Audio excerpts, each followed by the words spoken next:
नमस्कार विद्यार्थी मित्रमैत्रिणींनो, learn with Priyali Bhode बनकर या माझ्या यूट्यूब चॅनलमध्ये तुम्हा सर्वांचे सहर्ष स्वागत. तर विद्यार्थी मित्रमैत्रिणींनो, आज आपण पाहणार आहोत 2.4 प्लीज लिसन या कवितेचं वॉर्मिंग अप. तर वॉर्मिंग अपमध्ये आपल्याला चिटचॅट जे आहे त्यामध्ये काय प्रश्न दिले आहेत ते सुरुवातीला आपण जाणून घेऊया.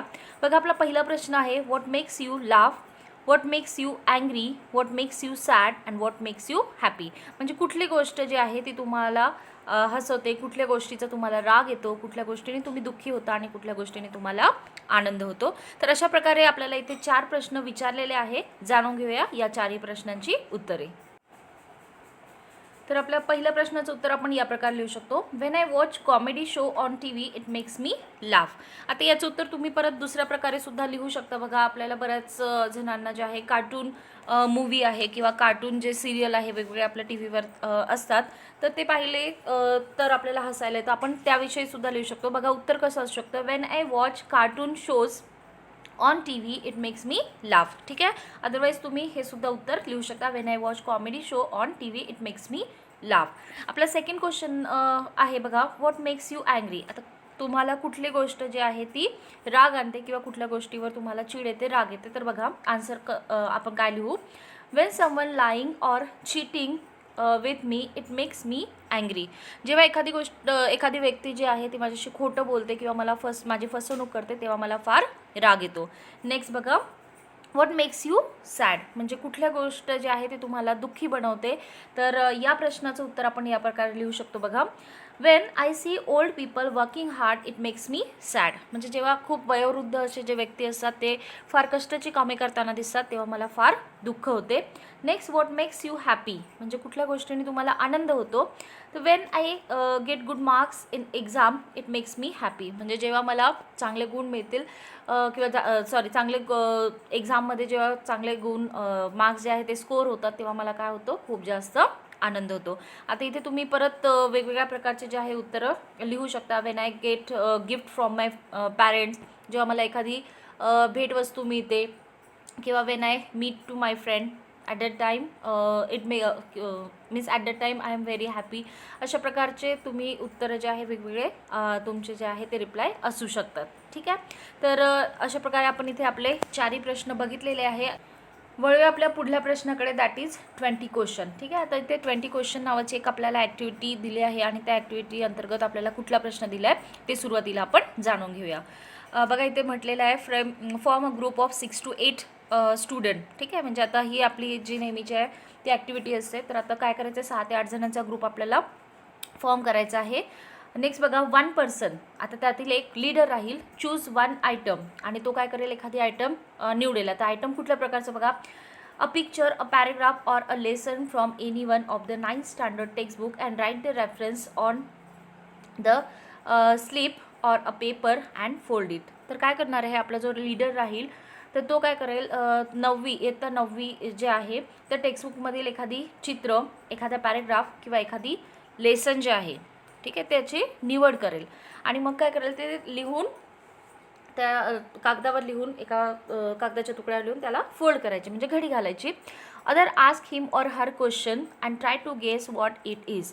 आणि बाकी व्यक्ती जे आहे ते त्या चिठ्ठीवर किंवा त्या कागदाच्या तुकड्यावर काय लिहिलं आहे, त्या स्लिपमध्ये काय लिहिलं आहे या संदर्भात वेगवेगळे प्रश्न त्या व्यक्तीला विचारतील आणि उत्तर जाणून घेण्याचा प्रयत्न करतील. From his or her answer follow the rules given below. आता ही जी ॲक्टिव्हिटी आहे, हा जो आपण एक थोडक्यात गेम म्हणू शकतो. तर हा गेम खेळताना आपल्याला कुठले नियम फॉलो करायचे आहे ते सुद्धा आपण जाणून घेऊया. बघा, इथे rule number 1, the maximum number of questions the rest of the group can ask is 20. म्हणजे 20पेक्षा जास्त प्रश्न नको. ठीक आहे. आपला सेकंड रूल आहे बघा, you cannot ask a direct question like what do you have in mind. म्हणजे डायरेक्ट जो प्रश्न आहे की तुझ्या डोक्यामध्ये सध्या काय आहे, अशा प्रकारचे डायरेक्ट प्रश्न आपण विचारू शकत नाही. नेक्स्ट बघा, you can ask WH question or SNO question. म्हणजे तुम्ही काय आहे WH जे आहे प्रश्न ते विचारू शकता किंवा SNO टाईप क्वेश्चन जे आहे ते विचारू शकता. And the last rule, the leader has to give truthful answer. आता जो लीडर आहे, जो आपल्याला प्रश्नांची उत्तर देणार, त्यांनी सगळी उत्तरे काय द्यायला पाहिजे, खरी खरी उत्तरे द्यायला पाहिजे. ठीक आहे. आता इथे आपल्याला पुढे काय दिलं आहे बघा, the maths and the science textbook include many terms in English, encourage the student to use them for this game. आता मॅथ आणि सायन्सच्या बुकमध्ये तुमच्या बऱ्याचशा टर्म अशा खूप साऱ्या दिलेल्या असतात, त्याचा उपयोगसुद्धा आपण हा गेम खेळण्यासाठी करू शकतो. ठीक आहे, तर अशा प्रकारे आपल्याला इथे एक म्हणू शकतो एक ॲक्टिव्हिटी दिली होती, ज्याचं स्वरूप काय आहे ते आपण जाणून घेतलं, म्हणजे कशा प्रकारची ॲक्टिव्हिटी आहे, कशा प्रकारचे रूल आपल्याला फॉलो करायचे आहे. चला तर वळूया आता उत्तर कशा प्रकारे आपण लिहू शकतो ते जाणून घेऊया. तर बघूया की या ॲक्टिव्हिटीमध्ये आपल्याला कुठल्या प्रकारचे प्रश्न जे आहे ते लीडरला विचारता येईल आणि मग आपल्याला उत्तरापर्यंत जे आहे ते पोहोचता येईल. तर आपण फर्स्ट क्वेश्चन असा विचारू बघा, is it related to science or math. म्हणजे हे जे आहे जे म्हणजे स्लीपर लिहिलं आहे ते सायन्स किंवा मॅथ्सशी रिलेटेड आहे का? आन्सर आलं नो. मग आपण पुढला प्रश्न विचारूया, is it from any language. आता आपल्या विषयामध्ये सायन्स मॅथ नंतर भाषेचा समावेश होतो. मग आपण विचारला आहे, पुढला प्रश्न विचारला आहे की लँग्वेजला बिलॉंग करतं का? तर आपला आन्सर आहे नो. आता सायन्स मॅथ आणि तिन्ही भाषा झाल्यानंतर आपल्याकडे उरतो नेक्स्ट सब्जेक्ट, त्याच्यावर आधारित आपण प्रश्न विचारू बघा, do you think it is a part of social studies. म्हणजे तुला असं वाटतं का की जे स्लिपमध्ये लिहिलं आहे ते सोशल स्टडीजचा भाग आहे? तर आता याचा आन्सर आपल्याला मिळाला आहे येस. मग आता आपण पुढला जो प्रश्न आहे तो सोशल स्टडीजशी रिलेटेड आपण विचारणार आहोत बघा, is it based on history or civics. मग आता सोशल स्टडीमध्ये हिस्ट्री अँड सिविक्स जे आहे या विषयाचा सुद्धा समावेश होतो. मग आपण विचारला आहे प्रश्न की हे जे आहे हिस्ट्री आणि सिविक्सशी रिलेटेड आहे का? तर याचं उत्तर आपण आपल्याला मिळालं आहे बघा नो. मग आता हिस्ट्री आणि सिविक्स नाही तर आपला पुढला जो विषय आहे उरलेला सोशल स्टडीमध्ये ज्याचं इन्क्लूड होतं तर त्यावर आधारित आपण प्रश्न विचारू बघा. प्रश्न कसा असेल, do you agree that it is from geography. म्हणजे तू ही गोष्ट मान्य करतो का की ते जॉग्रफीला बिलॉंग करतं? तर आता याचा आन्सर आपल्याला मिळालेला आहे येस. आता नेक्स्ट प्रश्न मग आपण त्या संदर्भात विचारणार बघा, can you tell what it is based on. म्हणजे आता ते जॉग्रफीशी रिलेटेड तर आहे, तर कशावर बेस आहे ते सांगू शकतो का? याचा आन्सरसुद्धा आपल्याला येसमध्ये मिळाला आहे. म्हणजे आपण पुढला प्रश्न विचारूया, is it a part of economics. Is it a part of economics. तर आपल्याला इथे आपण प्रश्न जो आहे तो विचारलेला आहे बघा की तो इकॉनॉमिक्सचा पार्ट आहे का? त्याचं आपल्याला उत्तर मिळालेलं आहे येस. ठीक आहे, आता आपलं हे क्लिअर झालं आहे की तो जॉग्रफीशी रिलेटेड आहे, त्याच्यानंतर इकॉनॉमिक्सवर बेस आहे. तर आता आपण पुढलं विचारूया प्रश्न बघा कसा, do you think it is based on family. मग आता ते आपला नेक्स्ट जो क्वेश्चन आहे तो आहे बघा, is it a part of economics झाल्यानंतर is it based on profit or loss. आता आपण पुढला प्रश्न विचारूया की तो इकॉनॉमिक्सशी रिलेटेड आहे तर तो मग प्रॉफिट आणि लॉसशी रिलेटेड आहे का? तर आपल्याला परत आन्सर इथे मिळालेला आहे येस. मग आपला नेक्स्ट क्वेश्चन राहील बघा, do you think is it based on families income and expenditure. ठीक आहे, तर आता आपलं हे प्रॉफिट अँड लॉसशी रिलेटेड आहे, इकॉनॉमिक आहे. ठीक आहे, कशावर बेस आहे तर इकॉनॉमिकवर बेस आहे. आता इकॉनॉमिकमध्ये कशाशी रिलेटेड आहे किंवा कशावर बेस आहे तर प्रॉफिट अँड लॉस. आता profit and loss means money related. तर मग आपण त्याच्यावर परत एक विचारलं की फॅमिलीचं जे इन्कम आणि एक्सपेंडिचर आहे म्हणजे येणारे मिळकत आणि खर्च आहे त्याच्याशी रिलेटेड आहे का, त्याच्यावर बेस आहे का? तर आपल्याला परत आन्सर इथे मिळालेलं आहे यस. तर आपला वळूया आपल्या पुढल्या प्रश्नाकडे की पुढला क्वेश्चन आपला काय राहील. नेक्स्ट क्वेश्चन आपण हा विचारू शकतो बघा, and how to spend our income. म्हणजे जे फॅमिलीचं इन्कम आहे, एक्सपेंडिचर आहे आणि त्यासोबतच हाऊ टू स्पेंड इन्कम म्हणजे खर्च कसा करावा या बाबतीत आहे का? परत आपल्याला आन्सर मिळालं आहे येस. ठीक आहे, नेक्स्ट बघा आपण परत काय विचारू शकतो इथे, so it is base our preference or of expenditure. तर आता मग परत एक प्रश्न विचारलेला आहे इथे की ते जे आहे आपले प्रिफरन्स म्हणजे खर्च करताना आपण कुठल्या गोष्टीला प्रिफरन्स देऊ यावर आधारित आहे का? परत आपला आन्सर येस आहे. तर आपण आता फायनल आन्सरला इथे पोचलो आहे बघा, then it is introduction to economics. Is it right. तर मग ते काय आहे, इंट्रोडक्शन टू इकॉनॉमिक्स हा धडा आहे, बरोबर आहे का? आणि आपला आन्सर मिळाला आहे येस. तर आपण इथे बघितलं की आता इथे चीटवर काय लिहिलं होतं की जॉग्रफीमध्ये तुम्हाला जे आहे जॉग्रफीशी रिलेटेड इकॉनॉमिक्स असतं, इकॉनॉमिक्समधला एक धडा आहे आणि त्याचं नाव होतं इंट्रोडक्शन ऑफ इकॉनॉमिक्स. आणि त्या धड्याचं जे नाव आहे ते उत्तर मिळवण्यासाठी आपण वेगवेगळ्या प्रकारचे इथे प्रश्न विचारले. एकंदरीत आपल्याला इथे पहिला रूल होता की 20पेक्षा जास्त प्रश्न नको, तर तो आपण फॉलो केला आहे. आपण इथे 12 क्वेश्चन विचारलेले आहे. परत होतं की डायरेक्ट आन्सर विचारायचं नाही, म्हणजे तो धडा आहे का, कविता आहे का, कुठल्या असं तर आपण काय केलं, स्टेप बाय स्टेप व्यवस्थित प्रश्न विचारून आपण या उत्तरापर्यंत पोहोचलेलो आहे. ठीक आहे. तर अशा प्रकारे ही जी ॲक्टिव्हिटी होती ती आपण बघितली आहे. आता वळूया आपली पुढली ॲक्टिव्हिटी काय आहे ते जाणून घेऊया. आपली नेक्स्ट जी ॲक्टिव्हिटी आहे ती आहे ॲग्रीमेंट अँड डिसॲग्रीमेंट, म्हणजे सहमत असणे किंवा सहमत नसणे. तर या ॲक्टिव्हिटीला सुरुवात करण्या अगोदर आपल्याला जे काही गाईडलाईन दिले आहे ते आपण जाणून घेऊया. तुम्ही बघू शकता आपलं जे पेज दिलेलं आहे त्याच्या लेफ्ट हँड साईडला इथे काही सेंटेन्स दिला आहे बघा, रिलेटेड विथ द ॲग्रीमेंट. आणि थोडं जर आपण खाली बघितलं तर इथे दिलेलं आहे की क्वेश्चन आपण कुठल्या प्रकारचे आस्क करू शकतो, आणि खाली आपल्याला परत दिला आहे डिसॲग्रीमेंट. ठीक आहे. तर सगळ्यात पहिले आपण प्रश्न जाणून घेऊया की प्रश्न कुठल्या प्रकारचे विचारू शकतो आपण. बघा, do you think, then do you agree, next what do you think, म्हणजे तुझं विचार काय आहे, व्हॉट इज युअर ओपिनियन, तुझं मत काय आहे, and how do you feel about that, म्हणजे तू त्याविषयी काय विचार करतो. आता याचं जर आपल्याला ॲग्रीमेंट मीन्स आपण विचारलेला जो प्रश्न आहे त्याच्याशी सहमत असू तर आपण कशा प्रकारे उत्तर देऊ शकतो. बघा, I totally agree with you, म्हणजे मी तुझ्याशी पूर्णपणे सहमत आहे. एक्झॅक्टली, ॲब्सोल्युटली, म्हणजे योग्य. नेक्स्ट बघा, यू आर राईट, तू बरोबर आहेस. I don't know, I need to think about it, म्हणजे मला माहिती नाही पण मला त्यावर विचार करण्याची गरज वाटते. नेक्स्ट, आय सपोज सो, म्हणजे मला वाटते की कदाचित तसं असेल. या प्रकारे आपण ॲग्रीमेंट मीन्स पॉझिटिव्ह आन्सर देऊ शकतो.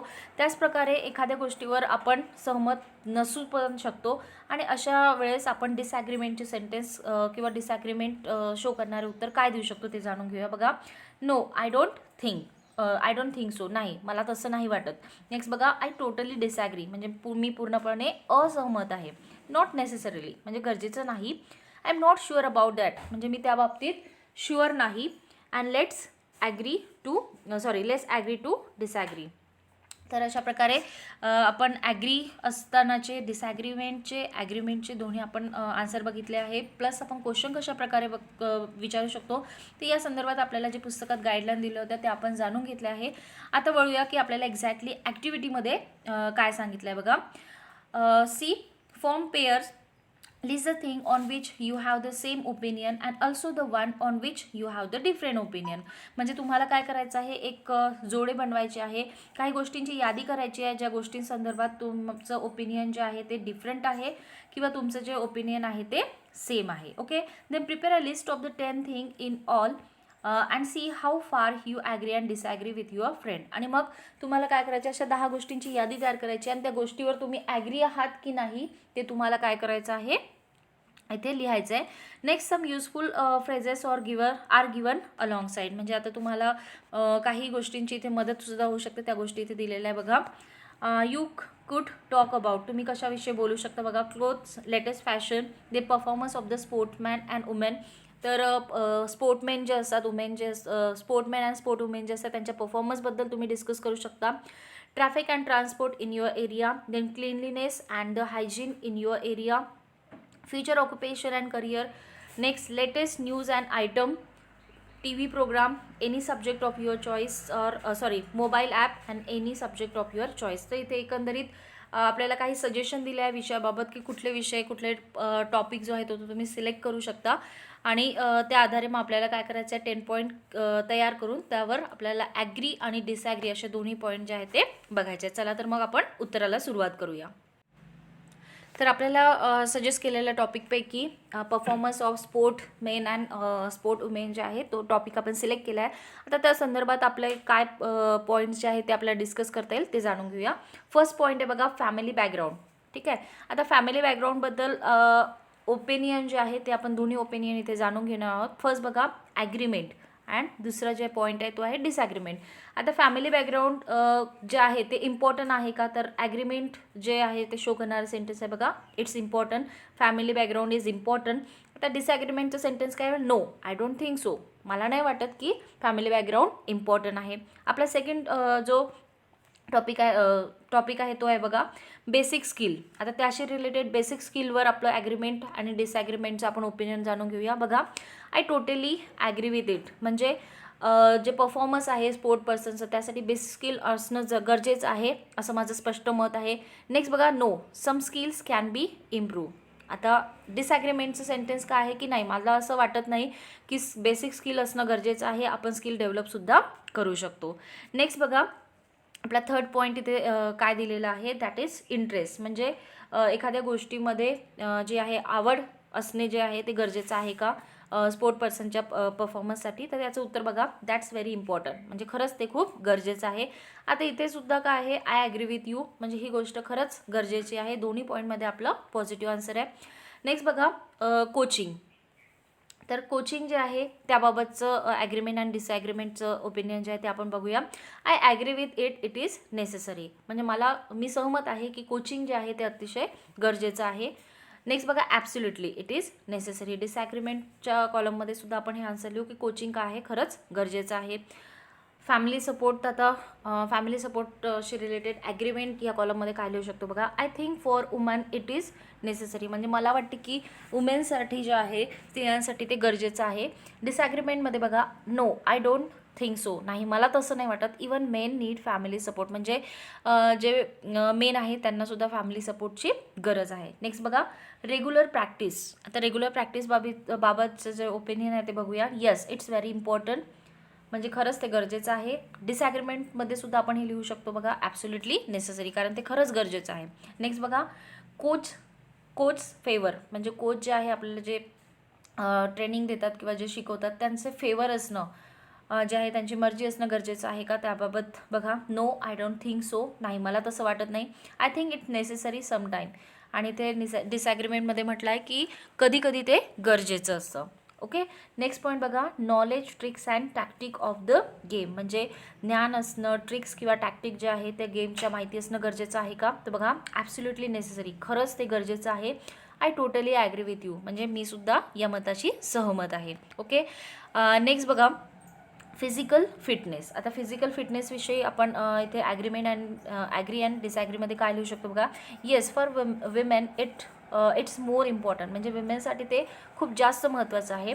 डिसॲग्रीमध्ये बघा, no I disagree with it, even for men it's important. म्हणजे मी या वाक्याशी असहमत आहे, कारण मेनसाठी सुद्धा ते काय आहे, खरंच गरजेचं आहे. And the last point that is cooperation and coordination of को प्लेयर. म्हणजे कॉपरेशन, सहकार्य, कोऑर्डिनेशन जे आहे को प्लेअरसोबत असणं जे आहे ते गरजेचं आहे का, तर त्याबाबत आपण काय लिहू शकतो बघा, yes without it one cannot show his or her performance. म्हणजे त्याशिवाय जे आहे आपलं परफॉर्मन्स आपण शो करू शकत नाही.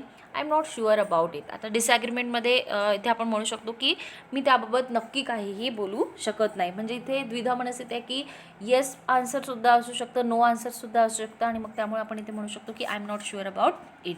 तर अशा प्रकारे बघा, आपल्याला जे प्लीज लिसन या कवितेअंतर्गत वॉर्मिंग अपमध्ये जे ॲक्टिव्हिटीज दिल्या होत्या, चिटचॅटमध्ये जे आपल्याला प्रश्न विचारले त्या सगळ्यांची उत्तरे आपण इथे जाणून घेतलेली आहे.